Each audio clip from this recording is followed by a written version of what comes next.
होनी चाहिए। और अगर संभव हो, आपके पास साधन हो, तो उस मीटिंग का प्रकाशन हर महीने पेपर में, सोशल मीडिया में, जैसे भी हो, ज़्यादा से ज़्यादा प्रचार होना चाहिए। उससे क्या होगा कि आपने पिछले महीने क्या किया, 2 साल 3 साल के लिए आप अध्यक्ष चुने गए, उसमें कितने महीने आते हैं, 36 महीने आते हैं। उस 36 महीनों में आपने, आपकी यूनियन ने क्या काम किया, उसका रिकॉर्ड होता रहता है। यहाँ पे आकर के भाषणबाजी करना, ये करना, वो ठीक है, नेतागिरी का वो भी पार्ट है, उसको बुरा नहीं मानते, लेकिन हर महीने समीक्षा होनी चाहिए कि आपने क्या काम किया। अभी हमने ज़्यादातर वक्ताओं को इसके पहले सुना, तो एक ही समस्या नज़र आ रही है। हर आदमी ने कहा, हर सदस्य ने, हर नेता ने आपने कहा कि ये आउटसोर्सिंग कोई बला आ गई है आपके नगर निगम में, जिससे आउटसोर्सिंग वालों का तो नुकसान हो ही रहा है, लेकिन आपका भी बहुत भारी नुकसान हो रहा है उसकी वजह से। हो सकता है उसकी वजह से आपके यहाँ भर्तियाँ ना हो रही हो सकता है कि उसकी वजह से आपको कंपैशनेट अपॉइंटमेंट, मतलब मृतक आश्रित की नियुक्तियाँ नहीं मिल पा रही हो। ऐसी तमाम चीज़ें आ रही होंगी, क्योंकि बाहर से बाहर फोर्स आ रहा है, वो नियम विरुद्ध आ रहा है। ट्रेड यूनियन, अभी हम ट्रेड यूनियन पे ही चलते हैं, समस्याओं पे बाद में आते हैं। सबसे पहले आपके चुनाव के पश्चात इसका रजिस्ट्रेशन कराना ज़रूरी होता है। रजिस्ट्रार के यहाँ पर जो मीटिंग होगी, आपका वहाँ रजिस्ट्रेशन हो जाएगा, जो मंत्री पदाधिकारी होंगे। दूसरी बात ये हुई, आपकी जो शासन स्तर की मांगे हैं, वो शासन स्तर की मांगों को प्रतिनिधित्व करने के लिए वो भी आपकी यूनियन के माध्यम से एक बहुत अच्छा मेमोरेंडम टाइप का बना करके, जो प्रस्ताव होता है वो बना के शासन में जाना चाहिए, और शासन स्तर पर बहुत ही तगड़ा प्रतिनिधित्व होना चाहिए। इसके अलावा हमारी समझ से ट्रेड यूनियन आप लोग बहुत दिन से चला रहे हैं, उसके अधिनियम, नियम की, कानून की परिभाषाएं अगर जानना चाहें तो बताऊँ, लेकिन उसमें बहुत समय आपका नुकसान होगा। तो मुख्य चीज़ हमने बताई कि पदाधिकारियों का दायित्व तो इतना ही नहीं है कि पद लिया, उसके बाद में आप यूनियन को भूल गए। मैं कड़े शब्द इस्तेमाल इसलिए कर रहा हूँ इस समय, थोड़ी देर के लिए आप लोगों ने मौका दिया है। वकील को कोई मौका नहीं देता मंचों पे, आपने दिया है, इसके लिए मैं आपका आभार व्यक्त करता हूँ। तो जो कार्यकारिणी की मीटिंग हो, उसमें पूरे प्रदेश के मुद्दे जब सामने आएंगे, और एक केंद्रीय कार्यकारिणी, यहाँ लखनऊ में कहाँ हेड ऑफिस है, जहाँ भी हो, वहाँ से जब एक ज्ञापन जाएगा तो ये संदेश जाएगा, ये किसी एक नगर निगम या एक नगर पालिका की यूनियन नहीं है, ये पूरे प्रदेश की यूनियन है। अगर हम इनकी बात नहीं मानेंगे तो सेक्रेटरी या जो भी लेवल पे आप अपना मांग पत्र दे रहे हैं, उनके दिमाग में ये बात रहनी चाहिए कि नहीं, हमारा जीना हराम हो जाएगा, हमको मौका देंगे। इतनी ताकत आपकी यूनियन में होनी ही चाहिए, और वो ताकत कहाँ से आएगी, उसके नियम समझ लीजिए। आज हमारे यहाँ पे जितने लोग बैठे हैं, हो सकता है कि नियमानुसार वो मेंबर ना हो हमारी यूनियन के। हमारे यूनियन का नियम ये है कि हर आदमी को जो भी आपका चंदा निर्धारित है, मासिक या वार्षिक जो भी है, उसकी रसीद नियमानुसार कटनी चाहिए, उसकी रसीद नियमानुसार कटनी चाहिए। लोकल लेवल पे जो यूनियनें हैं, जो जिला स्तर पर चल रही हैं या तहसील स्तर पर चल रही हैं या ब्लॉक स्तर पर चल रही हैं, हमें नहीं मालूम है, उनका सबका एक लेखा जोखा बनना चाहिए। उस लेखा जोखा के हिसाब से कार्यक्रम निर्धारित होने चाहिए, और जहाँ भी जो भी यूनिट है, केंद्रीय कार्यकारिणी तो एक बैठक होनी ही चाहिए, वहाँ भी आप लोग ये नियम बना लें कि हम हर जिले में समस्याओं का हर महीने डिस्कशन करेंगे। जब डिस्कशन करेंगे, उसके मिनट्स बनेंगे, वो बाहर आएंगे, तो आपकी समस्याएं ऑटोमेटिक बाहर आएंगी। तब ऐसा लगेगा कि आपका संगठन चलता हुआ दिख रहा, केवल पेपर पे संगठन दिखता नहीं होना चाहिए। इसके पहले मैं एक दो समस्या जो हमें नज़र आ रही है, जैसे अभी संगठन में बहुत परिचय नहीं था हमारा। मैं लेबर कोर्ट में प्रैक्टिस करता हूँ और आपकी जो मांगे हैं, आपकी जो समस्या है, उनका हाई कोर्ट में भी उनको उठाता रहता हूँ। तो श्याम किशोर शुक्ला जी, श्याम किशोर गुप्ता जी हमारे पास आए। ये ठेका कर्मचारी थे, इनको हटा दिया गया, इनको क्या क्या किया गया, इनके साथ क्या क्या अन्याय हुआ। तो अगर आपका उस समय संगठन मजबूत होता, मैं तो खुला कहूँगा, आप भले हमको गाली दें मन में, आपका अगर संगठन उस समय मजबूत होता तो इनको मुकदमा नहीं करना पड़ता।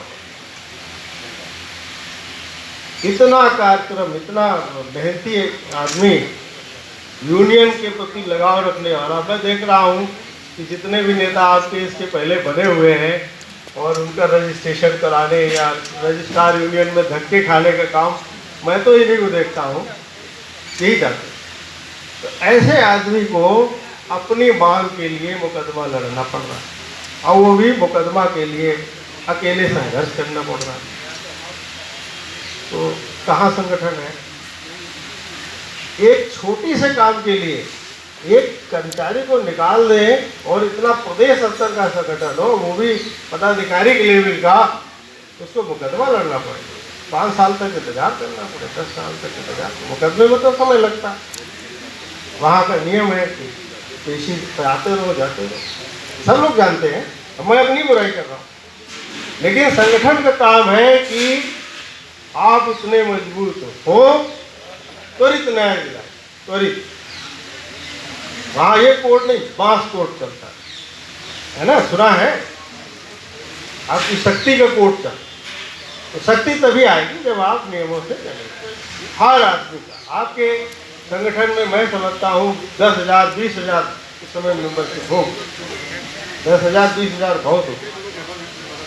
हर व्यक्ति, हर सदस्य ये समझ ले कि 1 रुपया मैंने यूनियन को दान कर दिया। देखिए, बिना पैसे की कोई चीज़ नहीं चलती है ना? आरती लक्ष्मी जी की गाई जाती है, खान पान का वैभव सब तुमसे आता। तो संगठन में भी, एक संगठन की ताकत में धन व्यय भी होता, व्यय भी होता।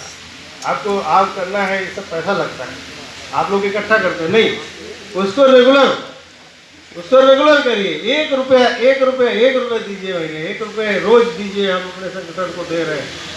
आप उसका अकाउंट मेंटेन करिए, उसका ऑडिट कराइए, आप रजिस्ट्रार क्या सबमिट करिए। आप नहीं करते, करना चाहिए।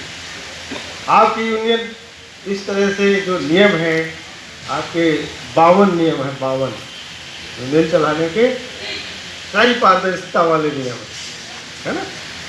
मांग लीजिएगा अपने संगठन से, ये सारे नियमों का पालन करिए। उसके बाद अपना मांग पत्र रखिए, देखिए कौन नहीं सुनता है, आप हड़ताल की नोटिस दीजिए। हम ये नहीं कहते हैं कि आप मार्ग बंद कर दीजिए। लोग क्या करते हैं, हड़ताल को इतना ही समझते हैं घोबल्ला और सड़क जाम कर देना। नहीं, हड़ताल इतना पावरफुल हथियार है आपके हाथ में, आप नहीं जानते होंगे, पुराने लोग हैं जानते हैं, हम नहीं कहते नहीं जानते। इंडस्ट्रियल डिस्प्यूट एक्ट में सीधे आपको राइट दिया गया हड़ताल करने, लेकिन उसके कई तरीके हैं, प्रभावशाली तरीके हैं। सड़क जाम करना ही नहीं होता। आपने मांग पत्र दीजिए, नहीं मांग हो रही, गवर्नमेंट सो मोटो रिफरेंस करेगी, उसका सचिव को सुनना पड़ेगा, बोर्ड को सुनना पड़ेगा, मुख्यमंत्री को सुनना पड़ेगा, अगर उनको शासन चलाना। क्या है, हम जनरल चीज़ों में भरोसा रखते हैं। कानून या तो मालूम नहीं है, और मालूम है तो उसको थोड़ा सा साइड में। अब हम आते हैं हमारी समस्या जो सबसे जो कोड की तरह है, आउटसोर्सिंग। आप लोग सब पुराने कर्मचारी हैं, कई लोग हमारे यहाँ पे दिख रहे हैं जितने पुराने हैं शायद हम पैदा भी नहीं हुए होंगे, उनको आज हम कुछ बता रहे हैं, मतलब गोपनीयता कर रहे हैं, माफ करिएगा। ट्रेड यूनियन का यही काम है कि कानून अगर हमारे मतलब का नहीं है, हमारे ऊपर नुकसानदेह कानून आ गया है कोई, तो उसका विरोध करना, उस कानून को खत्म करें। यही है ना। अब आप किसी से पूछिए अधिकारी से, ये आउटसोर्सिंग का कानून है क्या, ये आउटसोर्सिंग हमारे ऊपर लागू कैसे हो गया। 1970 का कानून बना है, आज का नहीं है आउटसोर्सिंग वाला, ठीक है। 1970 का बना है आउटसोर्सिंग। उसमें ये कहा गया है कि साहब आउटसोर्सिंग रखा जाएगा, लेकिन कौन रखा जाएगा?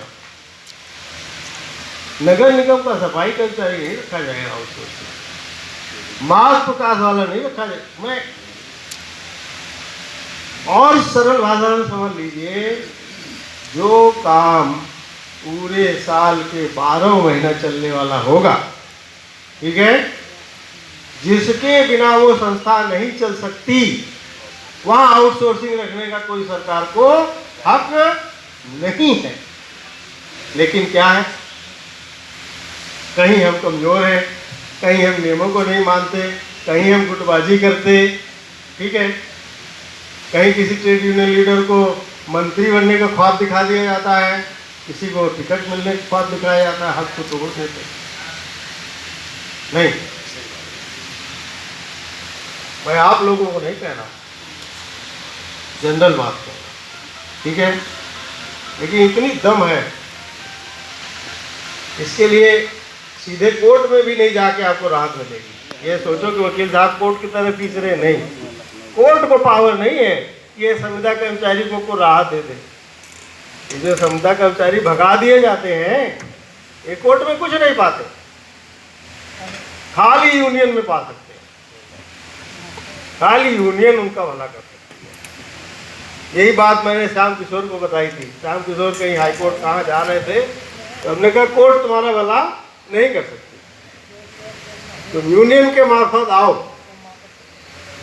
यूनियन तुम्हारा आगे केस बढ़ाएगी।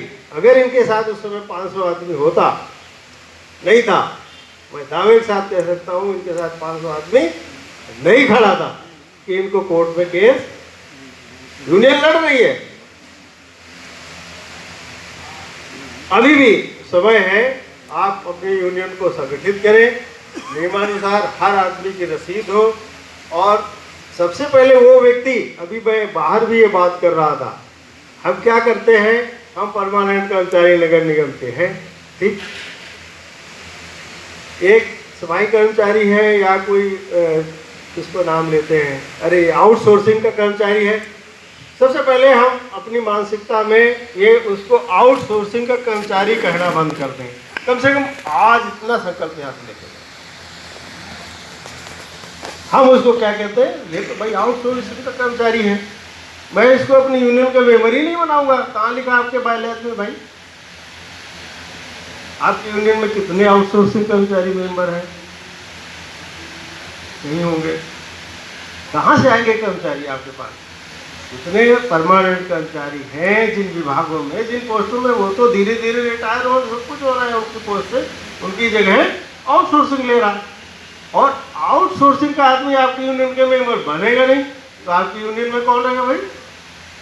कभी सोचा आपने? आपको कोई कानून नहीं रोकता कि आउटसोर्सिंग कर्मचारी को आप अपना मेंबर ना बनाएं, उसको बुला के बनाएं, उसका चंदा अपनी जेब से जमा करें, उसको स्नेह करें कि नहीं तुमको हमारी यूनियन राहत दिलाएगी और कानून मौजूद है इसके लिए। ज़्यादा समय ना लेते हुए ये भी रास्ता हम आपको बता देते हैं कि क्या कानून मौजूद है, कैसे करते हैं। देखिए, अभी हमने बताया कि उन जगहों पे आउटसोर्स का कर्मचारी नहीं हो सकता जो काम बराबर चलने वाले हैं, ठीक है, जिनके